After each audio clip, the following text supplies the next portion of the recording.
Strawberry চারা লাগানো হয়েছে। এগুলো বেশি দিন বসানো হয়নি, প্রায় 10-15 দিন মতো হবে। এটা পুরনো গাছ, এটার মানে আলাদা ভ্যারাইটি এটা। আর এটা একটা ভ্যারাইটি আছে স্ট্রবেরির। এটা এই ফলটা এটাতে অনেক ফল হয় আর কি। আমার গতবার একটা গাছে 17 পিস স্ট্রবেরি হয়েছিল।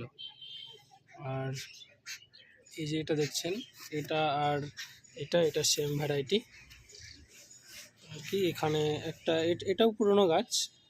এখানে এটার ছেড়েছে, একটা স্প্রিং ছেড়েছে। দেখেন এই যে বেরোচ্ছে এখান থেকে। এখন আপনি যতগুলো স্প্রিং বেরোবে আর কি, এখান থেকে আপনি অনেকগুলো চারা করতে পারেন।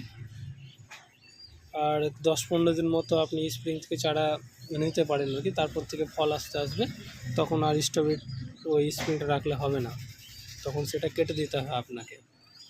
আমি বড় টব ব্যবহার করেছি, আপনি এই সাইজের টবগুলো নিতে পারেন, অথবা এই এই এই সাইজের টবেও কিন্তু আপনি লাগাতে পারেন। এটা 6 ইঞ্চির টব, এগুলো 6 ইঞ্চির টব আর কি, কিন্তু একটু সাইজে বড়।